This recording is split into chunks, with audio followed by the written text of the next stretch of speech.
Welcome back to the Health Longevity Secrets Show with your host, Dr. Robert Lufkin. His new book, titled Lies I Taught in Medical School, has been an Amazon bestseller for over 3 months in a row and the #2 best-selling book on longevity. If you are enjoying this program, please like, subscribe, or leave a review. It will help others to learn about our work. And now, please enjoy this week's episode, which is a co-broadcast of The Lillie Kane Show.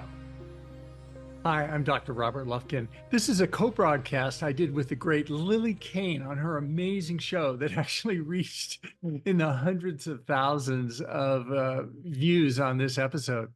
I urge you to check out her program and her many other amazing guests. So we list them in the show notes.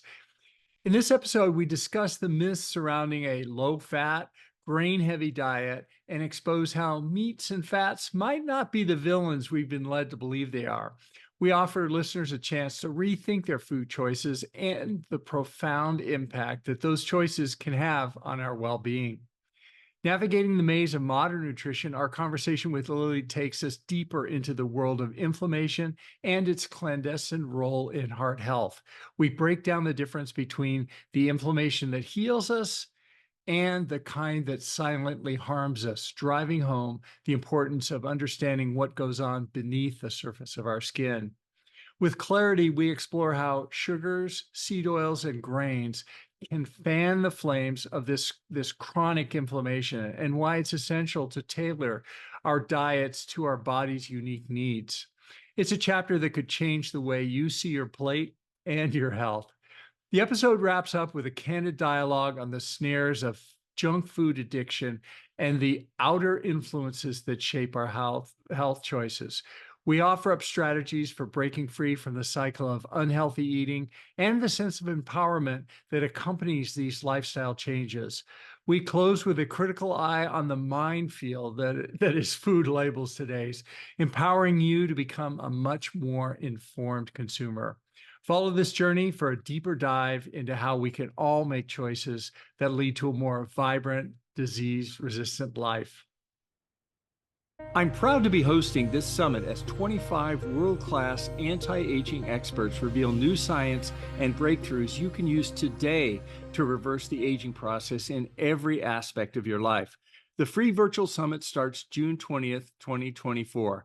Please click on the link in the show notes to reserve your spot. This episode is sponsored by one of my favorite companies out there, SciFox Health. SciFox has figured out a way to provide their customers with a super affordable at-home blood test. I've been personally using SciFox for my own blood testing since I discovered them over a year ago. It's just a simple finger stick, and it's really unbelievable the number of biomarkers they include in their tests, given how little they cost. So please check out SciFox. That's SIPHOX health.com if you're interested in testing your blood at home. And if you use my code Lufkin at checkout, you'll be supporting the podcast at the same time. This episode is brought to you by L Nutra, maker of the Prolong fasting mimicking diet. If you'd like to try it, use the link in the show notes for 20% off. And now, please enjoy this week's episode. I just started a family, I had 2 young kids, and I suddenly was diagnosed with 4 chronic diseases. And I went to my doctors and they gave me prescription medicines for each one that I took, thinking that they were treating the cause of the disease, when really they're only treating the symptoms. Dr. Rob Lufkin, a practicing physician, clinical professor of radiology, chief of metabolic imaging, author of over 200 peer-reviewed scientific papers, and 14 books. Lifestyle, and particularly within lifestyle, diet is the single most powerful medicine that most of us will ever use. I mean, I'd heard that junk food was bad, but it didn't really sink in until I was diagnosed with 4 very serious, potentially fatal diseases that were affecting me and made it real for me. I basically went back to my doctor after changing the lifestyle, and they said, "What did you do? What's going on? We need to repeat these tests." They couldn't believe that everything had returned to normal, and they stopped prescribing the drugs. I went off all drugs and now I'm symptom-free. If left to my own devices, I would eat junk food all day long. I love baked goods. I love donuts. I love bagels, all those things. It's not like I don't like them. It's just I love my children more and I want to see them grow up and I want to see their grandkids. We get to choose every morning when we wake up. It's a fresh day and I can either eat a bunch of junk food or I can do things that improve my health and longevity. Dr. Lufkin, I feel like we live in backwards world. And what I mean by that is whatever you kind of hear as the common narrative, do the opposite. I sometimes live in my own little bubble where I think that most people recognize that meat's not going to kill you and you don't have to avoid eating fat. And so I forget that most people are hearing online, eat less fat, avoid cholesterol, eat lots of whole grains, limit your red meat intake. And so I'm wondering for you, have you ever personally done a low fat, low cholesterol, limited meat, grain heavy diet, and how is your health as a result? Well, yeah, to answer those questions, Lily, actually, the answer is yes, yes, and yes. When I grew up, it turned out growing up, my mom was a professional dietitian. So we religiously followed the public health advice, which at the time and still, sadly, is a lot about a food pyramid or the food pyramid, which, vilified cholesterol, saturated fat. And our family, we wouldn't eat butter because of the fat content. Instead, we would substitute low fat margarine, which of course is full of trans fats, it used to be, and still is full of vegetable oils and seed oils. And we would, avoid fat in our food. We would eat low fat option for yogurt, which means the fat's removed and replaced typically with sugars. So I, for growing up, was on a very low fat kind of standard American diet. And in fact, the first decade or so of my medical career, where I was teaching in medical school, I also followed that plan. And it was only recently that I've switched. And how was your health when you were doing that kind of diet? Because if your health was great, then why would you need to switch?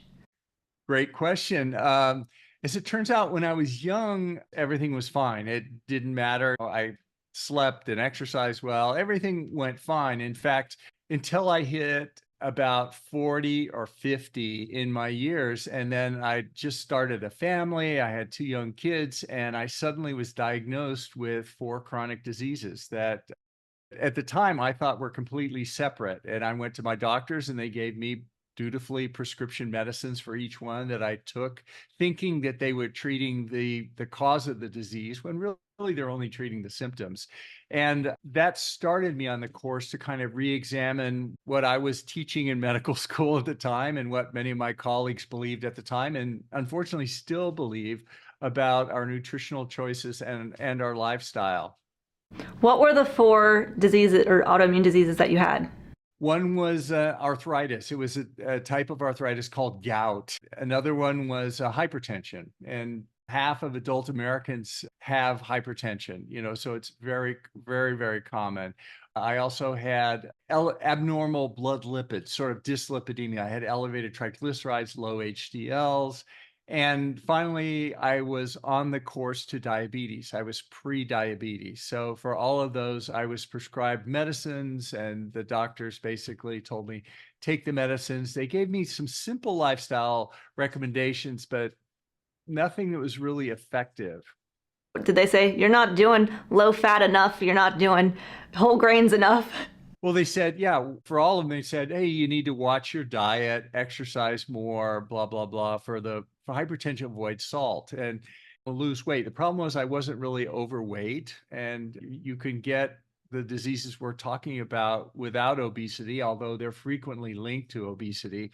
So that was the canary in the coal mine for me that started me looking very closely at what was happening to me. It was kind of out of self-interest. So I used to get sick often, just like, the stuffy nose, watery eyes, sore throat, a cough, just like, a normal flu and cough. And I used to get sick like that 4 times a year. And I used to think, oh, well, it's winter, it's genetics. I was around someone else who was sick. And I think often people might think that too, even with just like a basic flu. Nowadays, I have changed my position on that and I don't get sick very often at all. And if I do get sick, it's maybe, I can feel it coming on. And so I have maybe some more liver or drink some more water, have some more vitamin D, and I bounce back really quickly. What percentage of people do you think nowadays they're struggling with autoimmune diseases or sickness and it's linked to diet or lifestyle? Wow.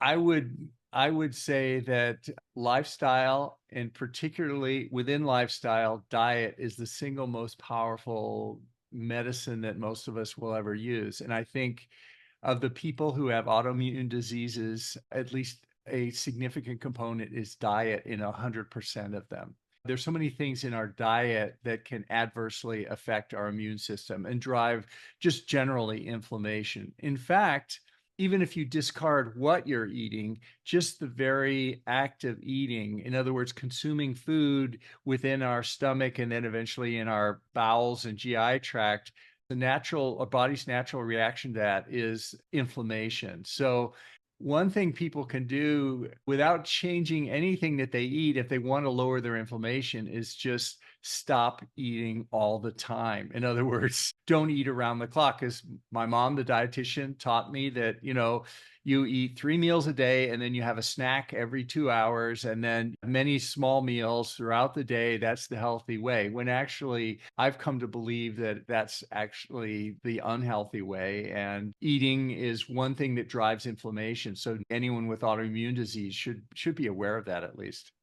When you say inflammation, I feel like that word is thrown around a lot, so it can be confusing for people to be like, so what is inflammation? Because I can hit my elbow on this chair right now and it's going to swell, maybe bruise, and I'll have inflammation.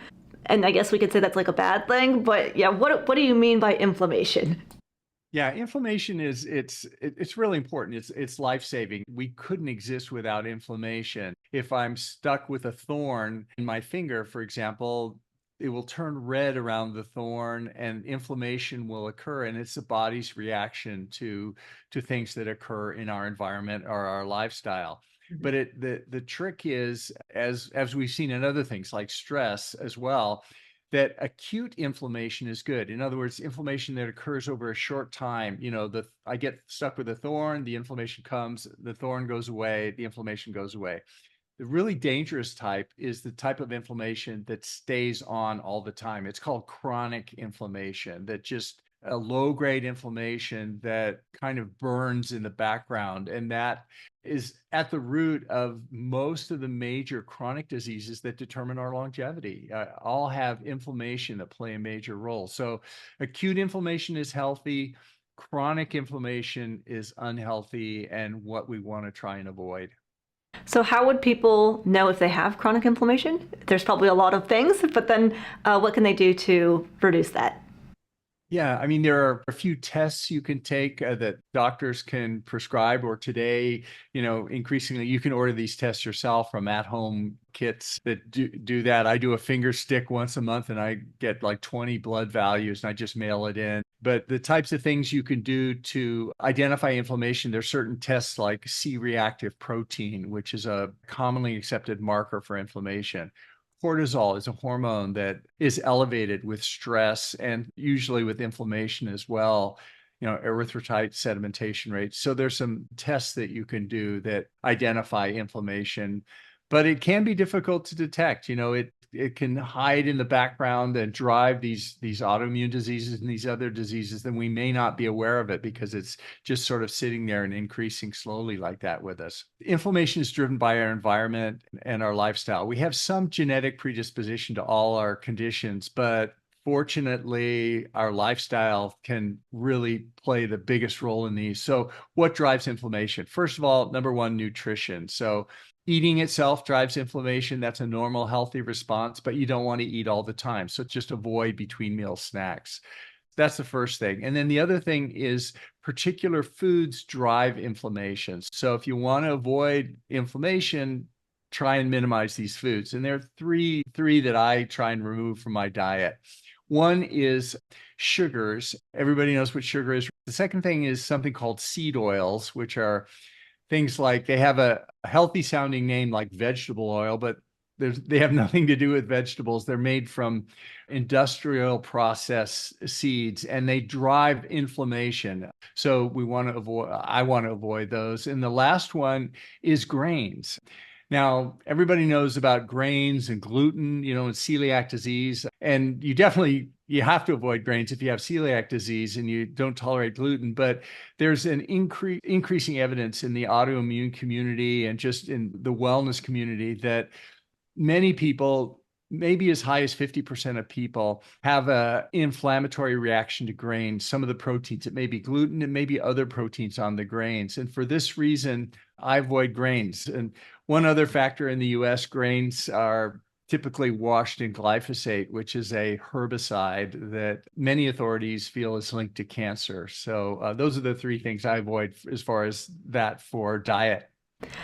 Those are my same ones too. I guess you well, maybe you have pushback on what I'm going to say, but like I would avoid grains mainly because in the US grocery stores, they are saying eat grains, because on the My Plate that you were mentioning, the food pyramid on health.gov, they've listed healthy grains as popcorn, cereal, and Pop-Tarts. And it's like, how are people supposed to know which cereal you're referring to when you say you can have grains? So I think that there can be 3 healthy grains, one being organic white rice, but again, like you mentioned, wanting it to be organic because we don't want to have glyphosate or any of that. 2 being a homemade fermented sourdough bread. Who's doing that? Nobody. But to make bread traditionally, like if you go to Europe, the bread in Europe is going to be way different than the bread in the US. But the grocery store bread in the US, it's a sourdough made sour through citric acid or through vinegar. So it's not actually going through the true fermentation process and breaking down that gluten. And then the 3rd one being soaked and sprouted oats. Being, again, it needs to be properly prepared. That does not mean all oatmeal in the grocery store. And if my goal was to put on weight and to bodybuild, then maybe I'd have grains that's just like empty calories that don't really provide much, but also don't fill you up. They don't have any protein, so they're not going to keep you full. So if your goal is weight loss and you don't want to feel hungry, then I would avoid the grains. Yeah. That's my great points. And a key thing to emphasize is that we're all different, and some of us will tolerate grains more than others. I'm all for milk and cheese, but some people have a dairy allergy, and those people should avoid milk and cheese. So we all have to look at our own particular body, our own diseases and all. So So I'm thinking for the average person watching, they might be confused now. You're like, wait, so if I'm not getting the healthy vegetable oils, healthy because they say the word vegetable, and I'm not eating the whole grains, which is like promoted. You want to eat whole grains, you want to limit your fats. So then what am I left to eat? Because it sounds like I'm left to eat meat, fish, eggs, dairy, fruits, and veggies, but then meat's bad for you too, right? What's clogging our arteries? Yeah, that's a great question. Is I was taught by my mom, to limit meat because meat contains saturated fats, limit eggs because they contain cholesterol. I think today it's pretty clear. It's definitely accepted that dietary cholesterol, in other words, what we eat, doesn't affect our serum cholesterol. So in other words, eat as many eggs as you want. Eggs are probably one of the healthiest things we can eat if you think about it. Eggs are very, very healthy, but what clogs the arteries? It used to be thought, and many people still believe, that it's related to things like LDL cholesterol as a risk factor for heart disease. It's still a risk factor, but it's much lower risk factor, I think, than people appreciated. In fact, lowering your cholesterol with drugs like statins, depending on the situation, can actually have a negative effect. There are many side effects with statins. They're not for everyone. You need to look closely at that. There are a number of things that cause heart attacks and strokes, and it's important that we're focusing on this because this is the number one cause of death. It's the number one thing that determines our longevity.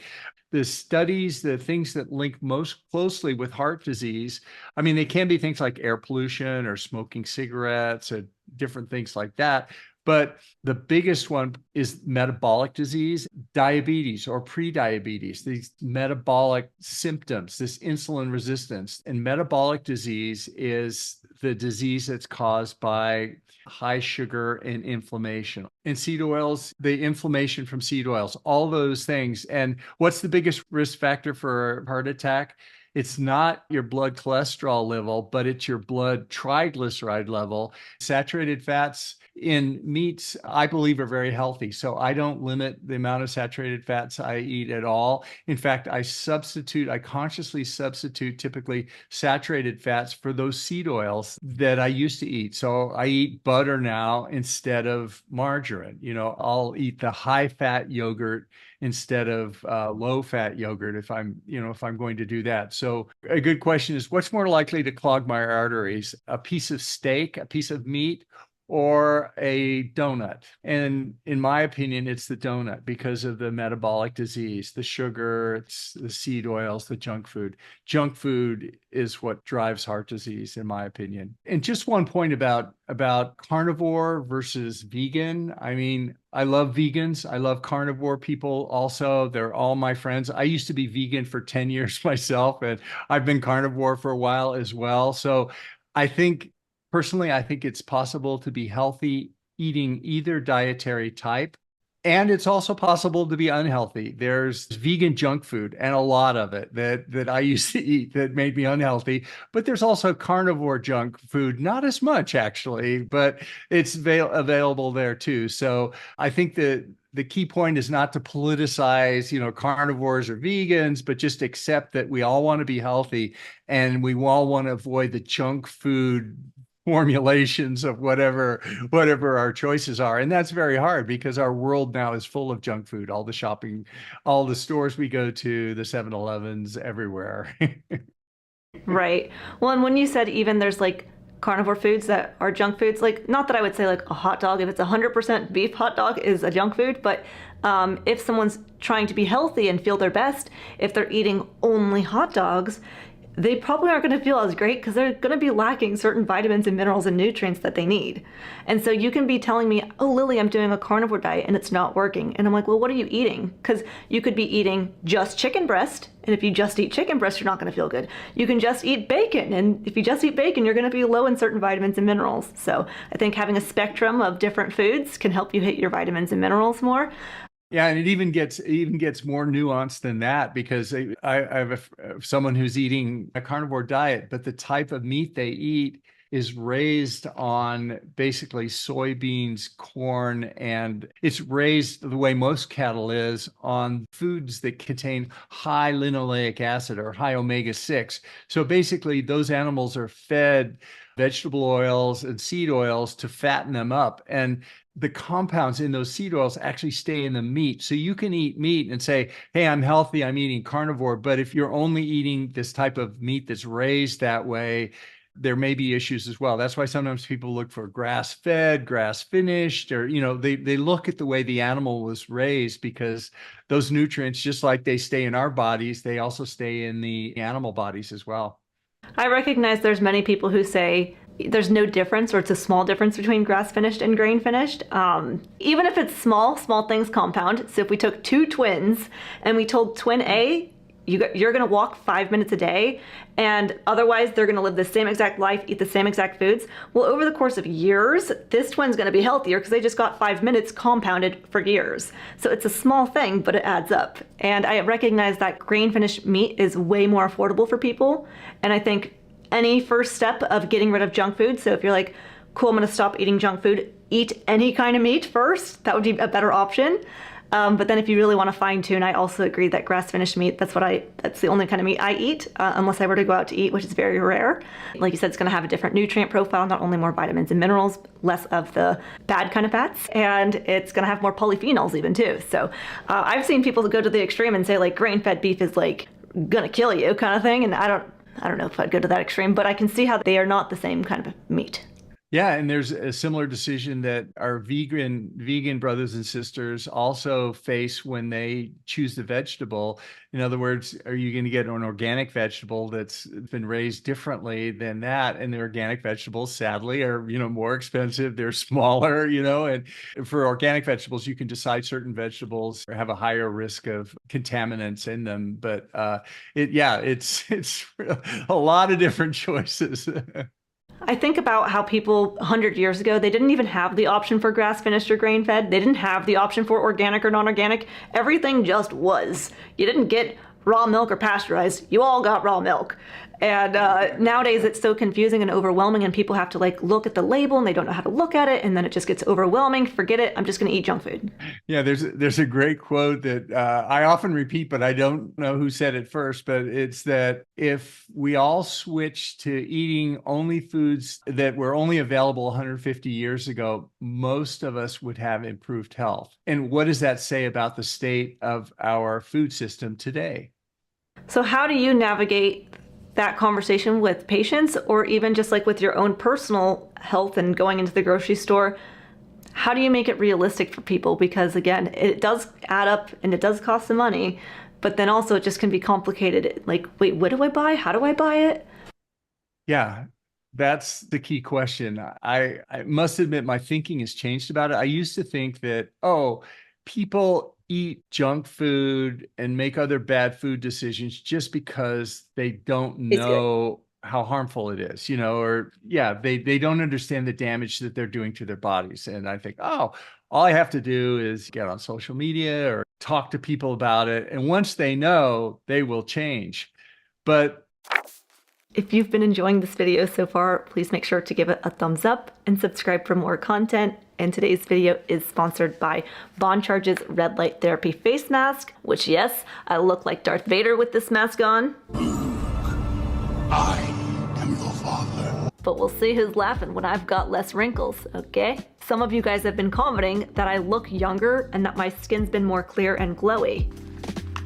It's the mask. If your goal is to have younger looking skin, less fine lines and wrinkles, less blemishes, scars, redness in the face, more radiant skin, then just 10 minutes a day is really all you need. I mean, y'all should know by now I'm a penny pincher, and so I could buy lotions and creams to put on my face, but with those things, I have to buy them every single month, whereas with this, it's a one-time purchase, I can recharge it, and then I can use it forever, and it works great. Bryce, what do you think about this? There will be a link in the description to the mask, and you can use discount code Lili for 15% off your order. I think with junk food, there's an addiction component to it. In other words, I have a friend who's a very smart professional, works in a medical school, and he was putting sugar in his coffee all the time. And we sat down and had a long conversation about sugar and how it drives heart disease. And he has a type of heart disease and everything. And so he totally got it. I mean, he followed the logic and everything. He totally got it. I saw him the other day later again, and he's putting sugar in his coffee. And I'm saying, wow, what happened? And I realized that, there are other forces driving our choices, and addiction is a powerful one, especially when it comes to junk food. They're engineered a certain way. They tap into certain pathways in our brain. I should know I'm a recovering junk food addict myself. If left to my own devices, I would eat junk food all day long and be happy as a clam and be dead. I love baked goods. I love, donuts. I love bagels, all those things. It's not like I don't like them. It's just I love my children more, and I want to see them grow up, and I want to see their grandkids. And, it's a simple choice for me, but that's why some people, they're doing addiction drugs like low dose naltrexone, which is used to get people off other addictive behaviors and substances. They're actually using it for sugar and for junk food addiction. So, we shouldn't underestimate how powerful these tools are, especially when, we're bombarded with advertising every time we go into a store. And, you've probably talked about this, but the tobacco industry in the 1980s was feeling increasing pressure from people weren't smoking anymore. They were figuring out that smoking was bad. So what did they do? Like any good business, they pivoted and they bought the major junk food companies, and they're now owned by the tobacco companies. And the tobacco companies already had a playbook. They owned the 7-Eleven space for the tobacco products. So they immediately pivoted and put the junk food in there. They knew how to advertise with bright colors. And unlike tobacco, there was no guardrails no prohibitions against advertising to children. So, we're now seeing, sugar cereals, everything, all the junk food, they can advertise it to nursing mothers if they want. And they do, and all the kids. So we're up against it. It's not easy giving up junk food. So what did you personally do to give up junk food if you were somebody who just loved it so much? Because I also was in the same boat, loving junk food. And I was very, very lucky that my environment changed. If I was around friends and people all the time who had that in the house or who were asking me to go out to ice cream, it'd be a different story. But my husband was like, no junk food since I met him. And so it made me reflect on myself and say, well, why don't you need to have the cookie dough while we watch the movie? Well, why don't you need to have the Pop-Tart for breakfast? And so it made me question and reflect on myself. And so by being in an environment, it forced me to grow and to be better. But for other people, they might live in a family or in a household where not everybody's on that same page. So what did you personally do?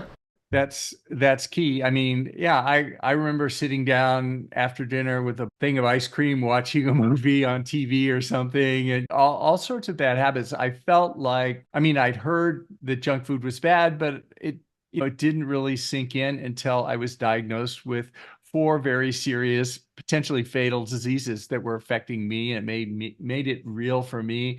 At that point, it got my attention. I began to look closely at it and look closely at the research and sort of relearn and discover things that I wasn't aware of. Things that I did, fortunately, my wife's on board with this, so she's very supportive. Like an alcoholic, you don't keep, bottles of liquor in the closet. We don't keep a lot of junk food around. Unfortunately, I have a teenage daughter and a younger daughter, so that's challenging. They have their own food choices, but having my wife and family being supportive for it, and seeing the immediate effect on my diseases. I basically went back to my doctor after changing the lifestyle, and they said, what did you do? What's going on? We need to repeat these tests. And so they couldn't believe that everything had returned to normal, and they stopped prescribing the drugs. I went off all drugs, and now I'm symptom-free with that. So it was a combination of factors. I saw results, things happened, and I got my family to buy in on it. And partly, I continually engage. I'm continually reading the literature. I'm talking to more people like yourself, that are interested in it, that have knowledge about it. And it's just kind of reinforcing every day as I go along. But it's every day. You've got to think about it. And that's the wonderful thing about lifestyle choices, that it's something that we get to choose every morning when we wake up. It's a fresh day. And I can either eat a bunch of junk food, or I can do things that are going to make me improve my health and longevity. And it's a wonderful power we have. And the lifestyle choices I believe I've been able to make and others can make are more powerful than the medicines that we get, because at least for the diseases I had, and for many of the chronic diseases that we face, the prescription drugs we get, while they're important and you shouldn't not take them if your doctor tells you to, you need to remember that for many of the diseases, they don't treat the underlying cause. They just treat the symptoms. So the underlying disease will continue to progress. So you need to think about that as well. Unfortunately, there is no pill that's going to treat the underlying causes, because the underlying causes are lifestyle. But on the other hand, like I said, we get to choose.